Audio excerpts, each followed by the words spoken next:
Emergency কন্ডিশনে আপনাকে যে কোনো এমার্জেন্সি হেল্প নিতে হবে, কিন্তু যাদের নর্মাল ডায়াবেটিস পেশেন্ট, যাদেরকে ব্লাড সুগারটা ডে 1 থেকে কন্ট্রোল করাটা ভীষণ প্রয়োজন। এই যে আমি বললাম যে কোনো কার্বোহাইড্রেট জাতীয় খাবার, অর্থাৎ ভাত, রুটি, খিচুড়ি, ডালিয়া, মিষ্টি, আম, সন্দেশ, লাড্ডু, যাই খাচ্ছেন না কেন, সেটা খাবার পর ব্লাডে গিয়ে কার্বোহাইড্রেটটাই কিন্তু চেঞ্জ হয়ে যাচ্ছে সুগারে, অর্থাৎ গ্লুকোজে, C6H12O6-এ। এবং ওই যে ঘুরছে রক্তের মধ্যে, এইটা ঘোরার সময় তখনই ওই অটোরিক্সা নিয়ে ছুটে আসছে ইনসুলিন। ওই ইনসুলিন হচ্ছে অটোরিক্সার কাজ। সে কী করছে, সুগারের মলিকুলগুলোকে ধরছে, মানে গ্লুকোজের মলিকুলগুলোকে ধরছে, নিজের ওপর বসাচ্ছে, বসিয়ে কষে নিয়ে চলে যাচ্ছে আমাদের সেলতে, বডি সেলে।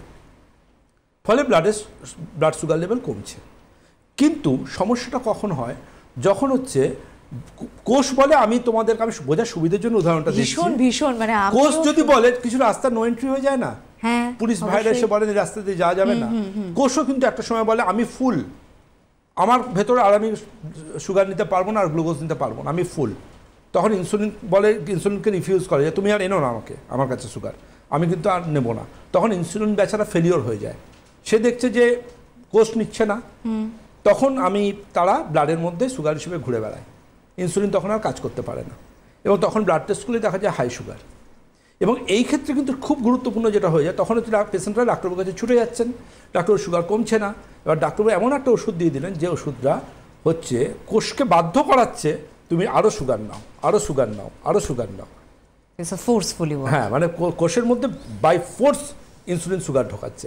এবং এই পুরো ঘটনাটা এফেক্টে কি হচ্ছে, সেটা হচ্ছে কোষের কিন্তু নর্মাল শারীরবৃত্তীয় প্রক্রিয়া বিঘ্নিত হচ্ছে, এবং অটোমেটিক্যালি সেখানে দেখা যাচ্ছে কোষের মধ্যে বিঘ্নিত আসছে, মানে প্রেশার বাড়ছে, ওবেসিটি বাড়ছে, ফ্যাটে কনভার্ট হচ্ছে, আমাদের লিভারের মধ্যে যে গ্লাইকোজেন হিসেবে স্টোর হচ্ছে, লিভারের মধ্যে আস্তে আস্তে কোলেস্টেরল, ট্রাইগ্লিসারাইড বারবার প্রবণতা হচ্ছে, ফ্যাটি লিভার আসছে, গ্রেড 1 থেকে গ্রেড 2 হয়ে যাচ্ছে, আস্তে আস্তে দেখা যাচ্ছে শরীরে অন্যান্য সমস্যা আসতে শুরু করছে।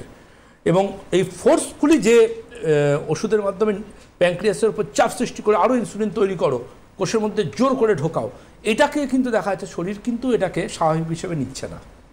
তখন শরীর কি করছে, ডায়াবেটিস, ডাক্তারবাবু প্রথম দিন আপনাকে ক্লিনিকে বলে দেবেন diabetes is a progressive disease, যতদিন বাঁচবেন ওষুধ খেয়ে ভালো থাকতে হবে, এটা কিন্তু কিউরেবল নয়।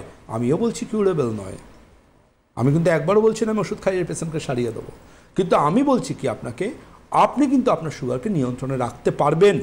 আপনার জীবনে আপনি যে কোনো একটা জিনিসকে ভালোবাসুন, যে কোনো একটা জিনিসকে, দুটোকে ভালোবাসলে হবে না। হয় আপনি ভাত, রুটি, আলু, মিষ্টি, আম, ড্রাই ফ্রুটস, এইসব জিনিসগুলোকে ভালোবাসুন, অথবা নিজেকে ভালোবাসুন। ভীষণ ভালো। আপনি যদি রক্তের মধ্যে বেশি পরিমাণ সুগার দিয়ে দেন, তাহলে ওই লক্ষ্মীর পাঁচালির ওই দুটো লাইন ভাবুন মনে মনে, রসনা তৃপ্তির জন্য অভক্ষ ভক্ষণ, তার ফলে নানা ব্যাধি অকালে মরণ। আহা, একেবারে একেবারে বিষয়। তো আলটিমেটলি আপনাকে মায়ের মুখ থেকে শুনে এসেছি, তো এই ছোট্ট জীবটুকুর জন্য এই 6 ফুটের চেহারাটাকে কেন কষ্ট দেবেন, কেন দেবেন? পারবেন না জীবন থেকে? বাঙালি মাত্রই ওই ভাত, রুটি, মিষ্টি, এক স্লাইস আম না হলে চলবে না, শেষ পাতে একটু মিষ্টি না হলে চলবে না। বেরিয়ে আসুন না এটা থেকে বেরিয়ে আসুন, দেখবেন রক্ত শর্করা নিয়ন্ত্রণে আসবে আসবে আসবে। ডায়েট, লাইফস্টাইল ভীষণ গুরুত্বপূর্ণ ডায়াবেটিক পেশেন্টদের ক্ষেত্রে। প্রয়োজন ওষুধ খেতে হবে, কিন্তু মনে রাখবেন সে ওষুধের মধ্যে যেন থাকে এমনই একটা গুরুত্বপূর্ণ অ্যান্টিঅক্সিডেন্ট যা আপনার ডায়াবেটিস অসুখটার সাইড এফেক্টগুলোকেও নিয়ন্ত্রণে আনতে সক্ষম থাকবে। ডায়াবেটিসকে নিয়ন্ত্রণে রাখতে হবে। এবার কিছু জিনিস আপনাকে জীবন থেকে বাদ দিতে হবে, আপনাকে হাঁটতে হবে, পরিশ্রম করতে হবে, এবং তার সাথে সঠিকভাবে খাদ্যাভ্যাস বিধি আনতে হবে। এর বাইরে আরও অনেক কিছু সুন্দর সুন্দর জিনিস আছে যেগুলো হাত ধরে কিন্তু অবশ্যই ডায়াবেটিসের মতো সমস্যাকে আপনি অনেকটা রিভার্স করতে পারবেন। ওই মুঠো মুঠো ওষুধ থেকে বেরিয়ে সুস্থ সুন্দর জীবনে আপনাকে ফিরিয়ে আনতে হবে। এটা আপনার নয়, আমারও দুর্ভাগ্য, হয়তো আপনার সাথে আমার এর আগে যোগাযোগ হয়নি।